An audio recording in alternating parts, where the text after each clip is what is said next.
There's a lot of people talking about this Jeff Nippard video. I think you know the one I'm talking about. How to look not natty, right? And I have two big points. Well, one small one and one really big one that we're going to talk about today that I have not seen a lot of people talking about at all. The second point is so major, I even created a PowerPoint. I'm going to drop some knowledge bombs on you. Okay, you're going to come away from this video learning something. You're going to be able to look at these videos with a whole new set of eyes with increased knowledge. All right, so we're just gonna get right into it. So the professor is here, ladies and gentlemen. Okay, so get your notebooks out, take some notes. Please be seated. Class is in session. Let's begin with the first clip of this Jeff Nippard video. After the pecs, a lot of people pointed out that everyone in the questionable zone had bigger traps than everyone else. Okay, so just a little brief backup. He's going through all the different muscular areas that when somebody notices, this is what makes people think that you're on steroids. Like if you have a big one of these, a lot of people think that you're on some kind of juicing. Okay, so you can use this as like a good diagram. These are the things you need to work on. These are all the things you need to, all the things you need to work out so that people think you're on juice. And science does suggest that having massive traps can be an indicator that you're on some special supplements. That's because your upper traps have a higher androgen receptor density than most other muscles. Basically, there are just more testosterone receptors on the muscle cells there. So when you inject testosterone, it tends to... Okay, this is the thing that is kind of... I'm not a fan of this portion of the video, okay? Basically saying there's more testosterone receptor densities in your traps, so if you inject testosterone, then you're going to look like Larry Wheels, okay? So you're going to have these big, massive traps because Larry Wheels' traps are like that because he injects testosterone. No. Larry Wheels' traps are like that because he was or I think is going back to a competitive power lifter who did like 930 pounds for like 3 reps, okay?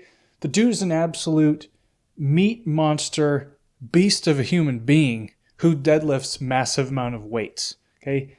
That's why his traps are massive. That's why the shirt just graces over his gigantic frame. To have a bigger impact on the traps since there are more receptors to bind to.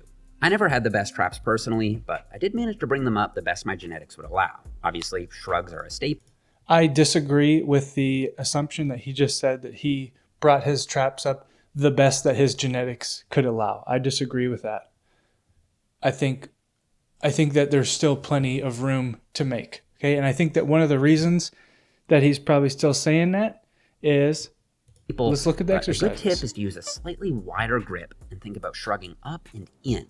That way you'll hit the upper trap fibers along their fiber orientation much better. The upper trap fibers actually run a lot more horizontally than many people realize. And so this is the thing that's kind of, this is one of the major things that's interesting to me about this video. He's talking about how the trap fibers run more horizontally along the back, right? So if you can see in this picture, a lot of your trap mass goes horizontally from your outside of your shoulder to your spine. Okay, that's what he's talking about, horizontal fibers of the traps. Okay, so that means if you're just doing shrugs, all you're doing is this. Like think about the weight and the line of pull, right? All you're working is up here, like very little bit up here. But if you're bending over and picking up 930 pounds for reps, okay, that is working everything. That's working all of it. That's working all your traps, okay? So I think that's how you get them meaty. I don't think that doing shrugs with 100 pounds is going to do anything. I also think including some kind of overhead raise is a good idea for the upper traps. So that could be a full lateral raise. We don't even need to watch overhead this, loo okay? raise on the case. Just think about it. Does anybody think that doing overhead raises with 20-pound dumbbells is going to get you massive traps?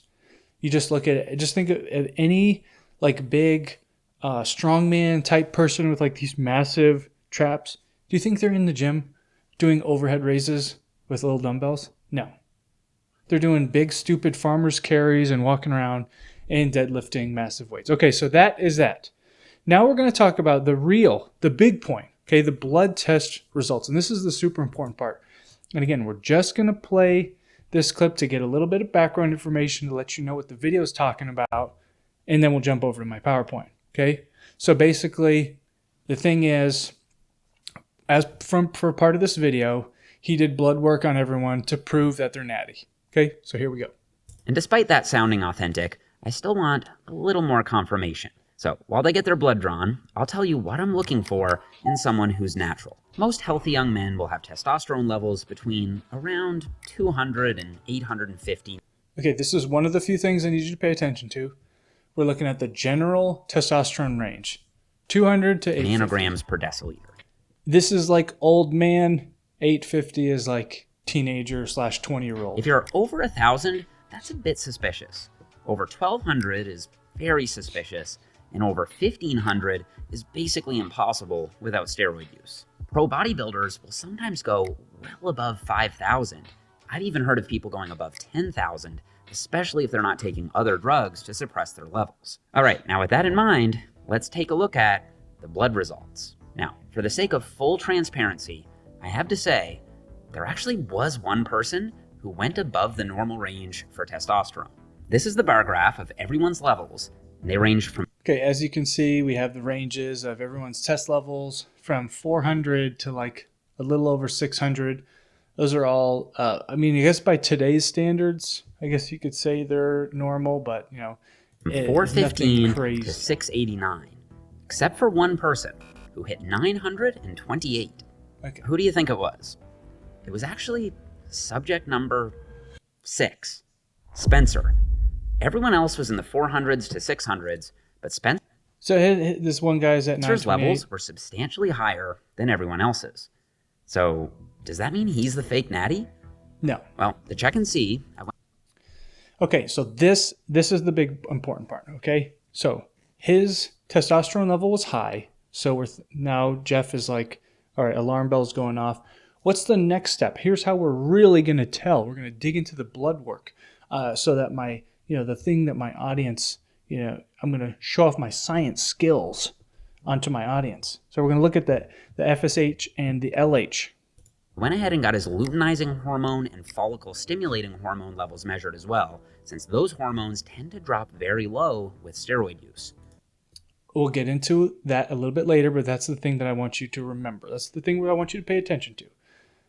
So if Spencer has high testosterone combined with low LH and low FSH, that would make me do a double take. And okay, that's it. That's all we need to look at.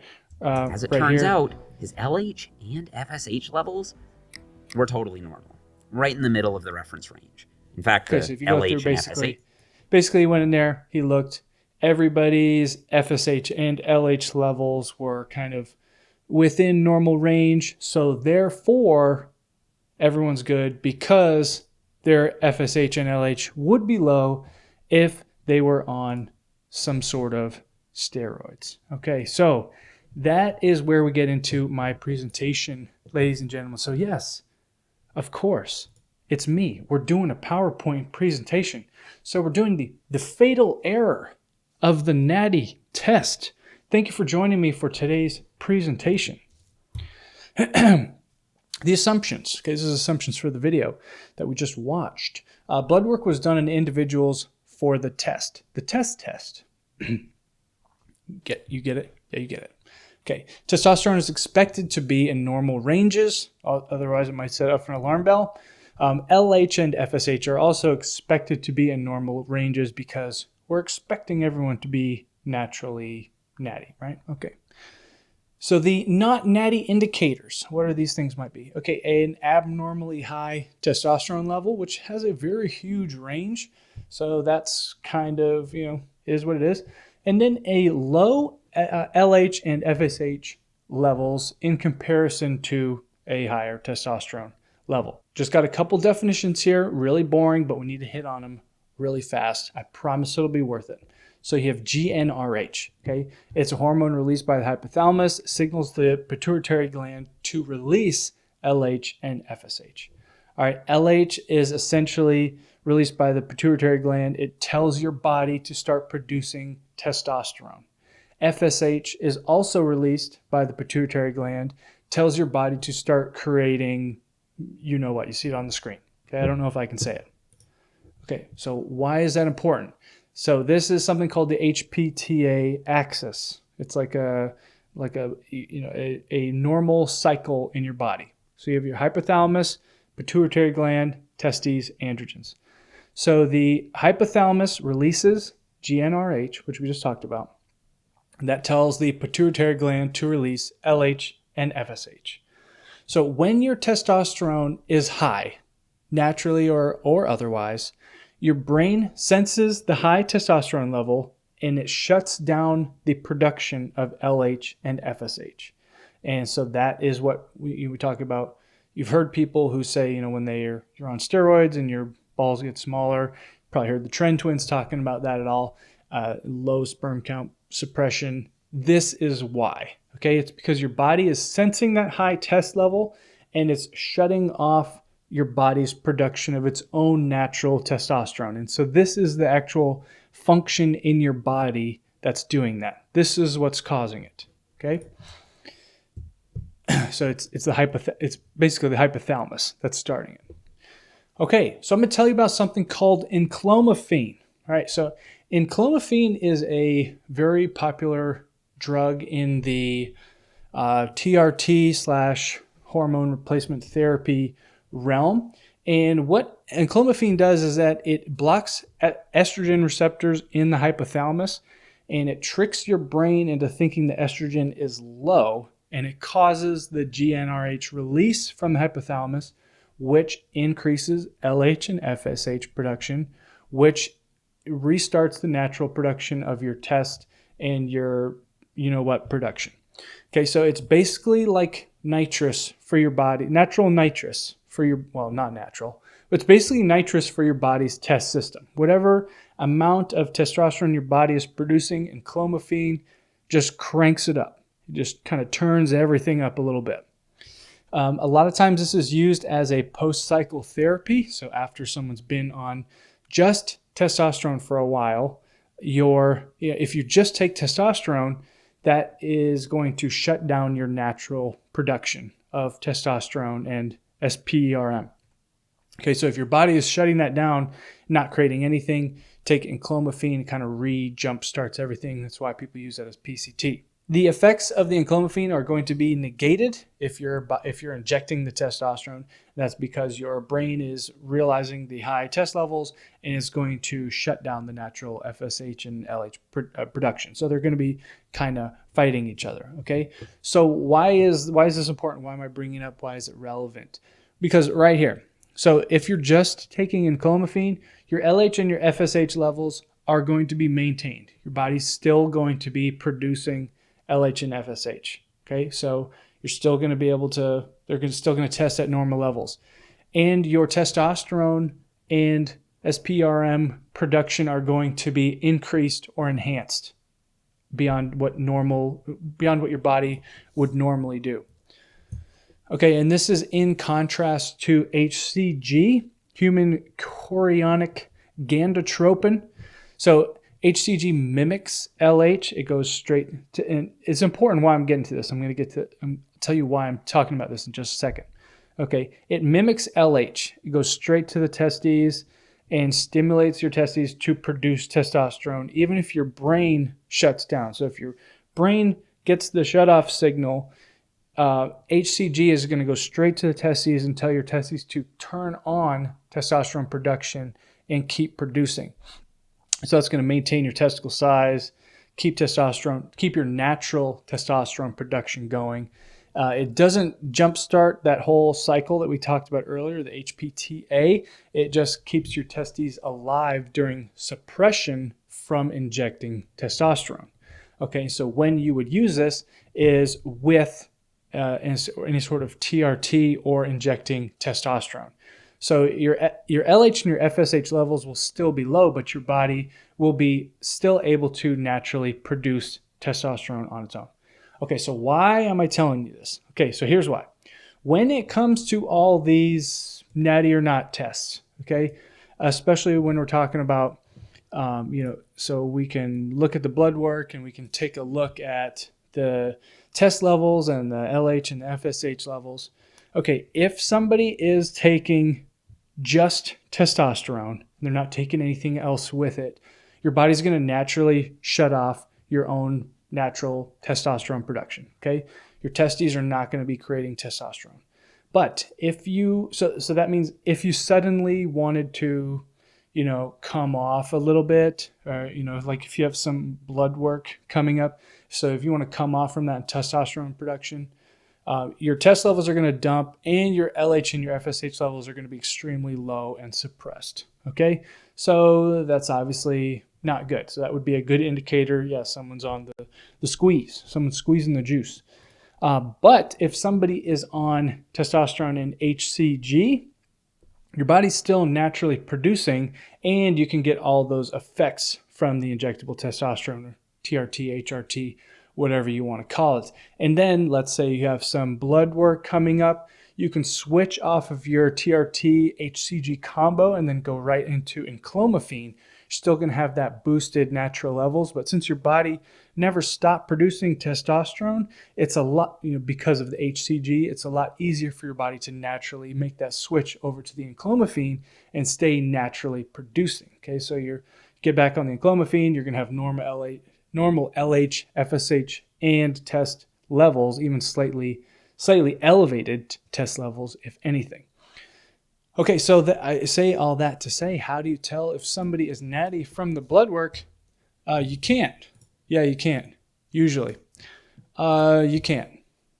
Unless somebody is like, you test them and their testosterone levels are like 2,500 or like, 1,500 or 3,000. Yeah, pretty safe to say they're probably injecting testosterone. But if you're just trying to use the metric of the LH and FSH, this is not a metric that you can actually use to tell if somebody is natty or not. That's not a definitive answer. So if somebody is using that as your, and I would think that, a science guy would know this.